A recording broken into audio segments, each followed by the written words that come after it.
The text came in while I was making Nell's lunch on a Thursday afternoon in late October. Peanut butter and banana on whole wheat, cut into triangles because she'd decided last Tuesday that triangles were superior to squares and she was not prepared to revisit this position. I had just finished the second triangle when my phone buzzed against the counter, and I recognized the name before I even picked it up. There are a handful of people whose messages I feel before I read them. My mother-in-law is one of them. The message was warm. That was my first warning. Sweetheart, I wanted to reach out before the invitations went out formally. Roger and I are celebrating our 40th anniversary next month at the Fairmont Royal York. A formal evening, cocktails and dinner, the whole affair. We'd love for Nell to be there, of course. She's family and always will be. But I wanted to be honest with you, woman to woman. Adrian and Camille are at a delicate stage right now, planning a wedding, building a life together. Having you there might make things complicated. Uncomfortable for everyone. I hope you understand. You know we've always thought the world of you. I read it twice, then I put the phone face down on the counter and finished the triangles. I didn't cry, not because crying would have been wrong, but because I wasn't surprised enough. My mother-in-law had always delivered her opinions about me the same way, warm on the surface, precise underneath, landing like a verdict dressed up as concern. I had spent 6 years learning to translate. What this message said passed the warmth. You are not the image we want in that room. You are a complication. Please be grateful we're warning you. What I thought, looking at the triangles on the cutting board. Fine. Have you ever been quietly written off by someone who was supposed to be in your corner? Someone who decided who you were before they ever really looked? Leave a comment and let me know. I'd genuinely love to know I'm not the only one. Nell came downstairs a few minutes later in her school clothes and mismatched socks, clouds on the left, tiny maple leaves on the right, and she sat at the kitchen table and assessed her lunch with the focused solemnity of a food critic conducting a formal review. She approved of the triangles. I exhaled. Here is what my mother-in-law did not know about me and what I had never felt any particular need to explain. She knew I worked in something related to hospitals. This was accurate in roughly the same way that saying someone works with food is accurate when they're the executive chef at a Michelin-starred restaurant. I was the vice president of major gifts at the University Health Network Foundation, the fundraising arm of one of Canada's largest academic health systems, connected to 4 major teaching hospitals across Toronto. My team managed relationships with the province's most significant health philanthropists. I led a department of 16 people and oversaw a portfolio of donor relationships, government partnerships, and institutional commitments that had taken years to build, and that touched nearly every major health initiative in the region. Over the past 4 years, my team had run a capital campaign that had raised $217 million. That number is not something I say out loud in personal conversations. It's a fact of my professional life the same way a surgeon's case count is a fact of theirs. It tells you something real, but it isn't the point of being introduced at a dinner party. I mention it now only because my mother-in-law had, for 6 years, been imagining me as a woman who was barely managing, and the gap between that image and what I was actually doing every day had grown so wide that I had quietly stopped trying to bridge it. She thought I drove a practical car because I couldn't afford anything better.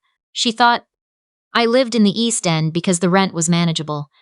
She thought my life was small, and she worried about me in the affectionate, sideways way that people worry about someone they've already decided is struggling. None of it was cruel. That's the part that took me the longest to make peace with. She genuinely believed the story she had assembled.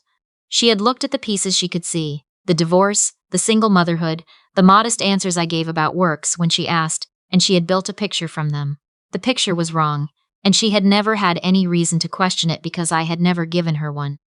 That was my choice. I want to own that fully. I had made peace, somewhere in year 2 of the separation, with the fact that people who need you to be smaller are not going to look for evidence that you're larger.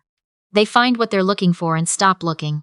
Correcting them felt like a performance I wasn't willing to give, so I kept quiet, kept building, and let them keep their version. I bought my house in the East End because it was in the catchment for an excellent public school, had a park on the corner, and a Tim Hortons 2 blocks away that Nell had declared was ours. I paid for it outright. I drove a Subaru Forester because it was reliable in Canadian winters and good for car seats, and I genuinely did not care what my mother-in-law thought I could or couldn't afford. There was a time, when Adrian and I first separated, when I thought the hardest part would be the loneliness of doing everything alone. What I discovered instead was that doing everything alone had made me extraordinarily good at it. The first year, I was a paralegal during the day, and a mother every other hour.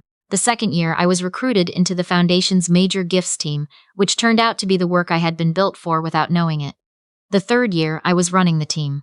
The fourth year, we launched the campaign. I had been getting Nell to school at 8:15 and then driving to donor meetings. I had been attending spring concerts and then fielding calls from the provincial minister's office on the way home.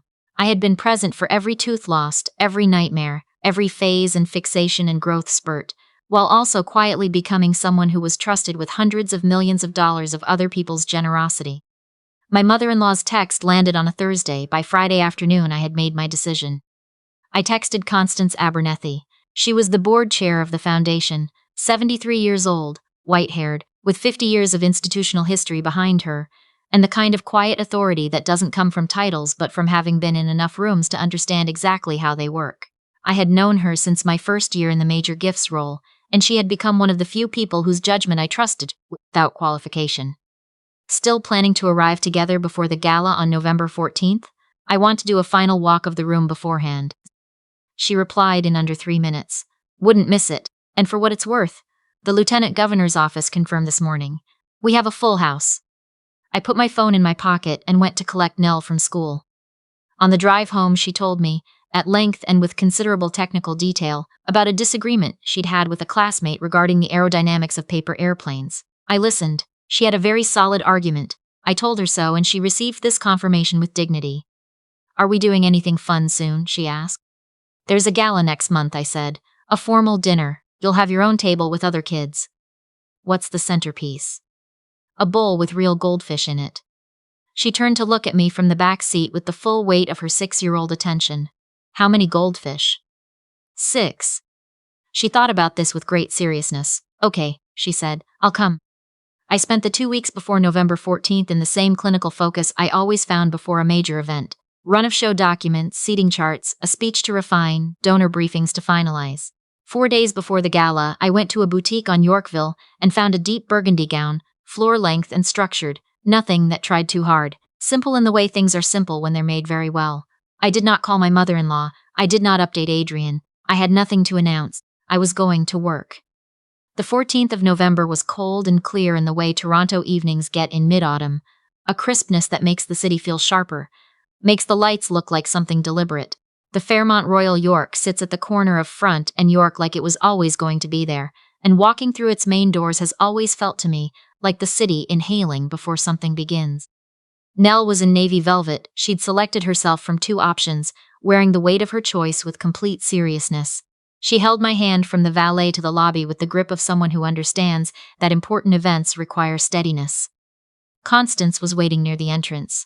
She crouched immediately to Nell's level and asked about the dress with full sincerity. Nell explained, patiently, that navy was categorically different from dark blue and that this distinction was frequently overlooked. Constance said she agreed completely and that she'd been saying as much for years. Then she stood, took my arm, and we walked toward the Canadian room. The UHN Foundation Annual Leadership Gala occupied the main ballroom of the Fairmont. 350 people, physicians, researchers, donors, hospital administrators, government representatives, and the particular species of board member who shows up not because they have to but because they genuinely care. I had been in and out of this ballroom for 3 months of planning meetings. The hotel staff knew my name and had my coffee order memorized. The children's table was set near the east wall, and Nell identified the goldfish centerpiece from approximately 15 feet away and walked toward it with the focused purpose of someone who has arrived exactly where they need to be. The Windsor suite, where my mother-in-law and father-in-law's anniversary party was being held for 80 of their closest family and friends, was on the 3rd floor. I was not thinking about the Windsor suite. I was doing a final walk of the room with Constance, reviewing the speaker order, confirming the placement of the campaign graphic that would go up on screen at 8 o'clock. I was in my own event, in my own space, doing my own work. The path to the 3rd floor elevator bank ran directly past the open double doors of the Canadian room. I was standing 4 feet from those doors at 7:15, talking to a board member about the cardiac center naming timeline, when I heard my mother-in-law's laugh. You know how certain sounds are embedded in you from years of proximity, how you recognize them before you consciously process what you're hearing. Her social laugh has a particular frequency, bright and calibrated for a room rather than a person, and I turned my head before I'd decided to. They were a group of perhaps 20, My mother-in-law and father-in-law in front, looking formal and genuinely pleased. Adrian and Camille just behind them, her in a gown that cost what I imagined, him in a tuxedo that fit well. Behind them, extended family and friends, arranged in the easy formation of people who are having a good evening and expect to keep having one. My father-in-law saw me first. He stopped walking. Not dramatically, he simply stopped, and the people behind him did a small accordion shuffle of adjustments.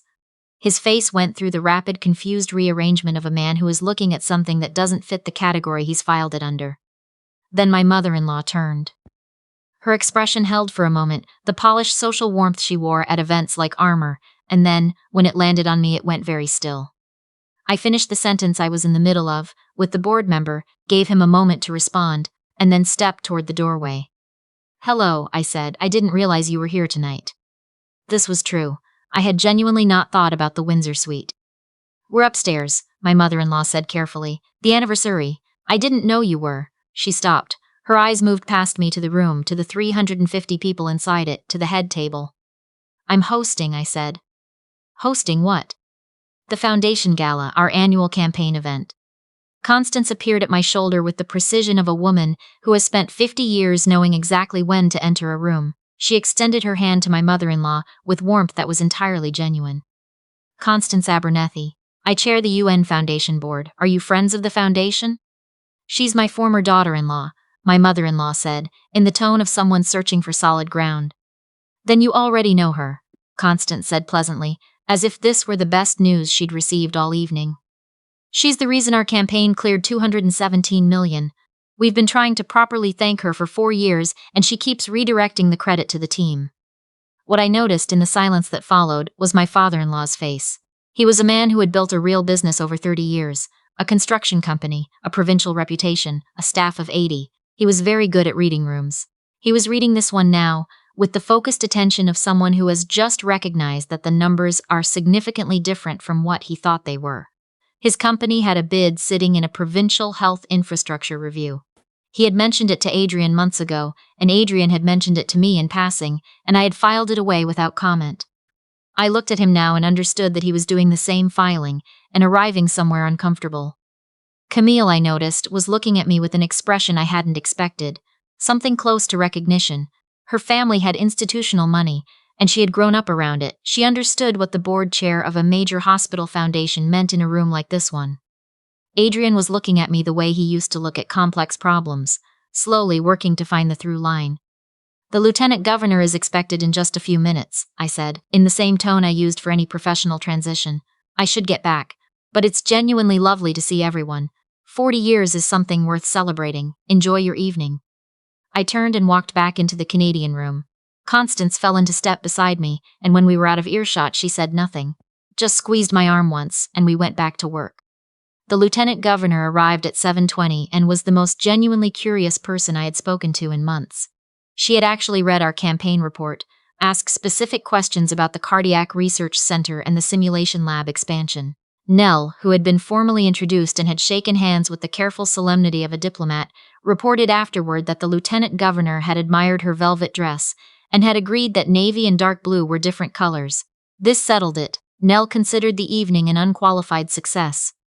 At 8 o'clock the campaign total went up on the screen. The room stood, 350 people on their feet, and I stood at the edge of it and watched it happen and thought about every early morning, every late call taken in a parking garage because I needed quiet, every school pickup where I had been mentally drafting a proposal while asking Nell about her day. All of it, added up in a number on a screen in a room full of people who knew what it had taken to get there. I didn't need to say anything, I just watched it happen. Adrian's message came in at 9:22. I read it in the coat check vestibule, Nell asleep on a bench behind me with her coat over her like a blanket, utterly spent from an evening of fish assessment and very important conversation with a lieutenant governor. I had no idea about any of it. I should have pushed back when Mum sent that text. I'm sorry. I held the phone for a long moment, not because the message required analysis, but because there had been a version of me, tired, smaller, years earlier, who had needed something like it very badly, who had waited for someone in that family to simply look up and actually see her. That version of me was not standing in the coat check of the Fairmont Royal York in a burgundy gown on a November evening. I put the phone in my bag. I gathered Nell carefully, her arms going around my neck without waking, and I went to get the car. The following week, I sent a note to our legal and ethics team. I was disclosing a personal relationship to a principal in a company currently in the provincial health infrastructure bid process. My former father-in-law held a significant ownership stake.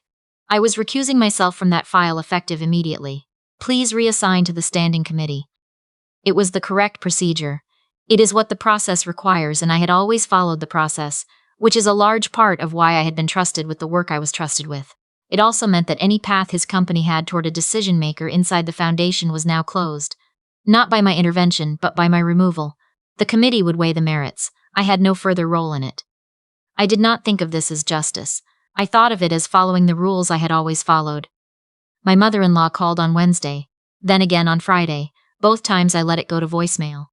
The messages were long and looping. We never knew, you should have told us, we could have celebrated together, family is family. I believe she meant every word. I also know that what she was asking for, in some way she couldn't quite name, was a return to a version of our relationship where she held the fuller picture.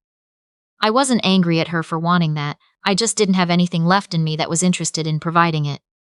I opened the family group chat on a Sunday morning, 94 unread messages. I scrolled to the top without reading any of them, looked at the photo they used as the group icon. A birthday dinner from 3 years ago where I was at the very edge of the frame, almost cropped out, and I tapped the settings and left the group. You left the conversation. I put the phone face down on the kitchen table. Nell was sitting across from me, drawing. She was in a horse phase, detailed confident horses with very long manes, always drawn without hesitation, never once stopping to ask if she was doing it right. What's that one called? I asked. She didn't look up. Arrow. Why Arrow? She shrugged, the unhurried shrug of someone who finds the answer obvious, because she's fast and she goes where she wants. I looked at my daughter. 6 years old, missing 2 front teeth, cloud sock on the left foot, maple leaf on the right, drawing a horse named Arrow at the kitchen table on a Sunday morning, completely certain of herself in the way that children are before anyone teaches them not to be. I thought, yes, exactly that. There is a particular kind of freedom that comes from building a life in full view of people who have decided you aren't capable of building one. It is not the freedom of being seen. They don't see you, not really, not until something undeniable makes it impossible to look away. It is the freedom of knowing, privately and completely, that their version of you is not a verdict. It is a story they needed, and you are not inside it. I had never told my mother-in-law the full shape of my work because correcting her would have meant performing for her, and I was not willing to do that. I had just been doing the work, quietly, steadily, for 6 years, while she assembled her picture from the fragments I left visible. The picture was wrong, and the night it came apart was not something I planned. It was just the geography of a November evening, arranging itself into a reckoning I hadn't asked for, and, it turned out, didn't need. But needed anyway. Because somewhere in all those years of staying quiet, I had almost convinced myself that invisible by choice and invisible by verdict were the same thing. They are not. One is strategy. The other is a cage. And I had been free the entire time. I had just needed a Thursday evening in a burgundy gown to remember it clearly. You do not need anyone to see you before you are real. You were real in the parking garage at 10 o'clock taking a donor call because the apartment was too small and you needed quiet. You were real at the kitchen table cutting sandwiches into triangles. You were real every time you showed up for the work and for the kid and for yourself, in exactly that order, without an audience. The best answer to being underestimated is not a confrontation. It's not a speech. It's the life you were living when they weren't paying attention. And sometimes, if the geography lines up right, it's the look on someone's face, when they finally walk through the door and realize the room you've been standing in all along was never as small as they imagined. Arrow goes where she wants, so do I.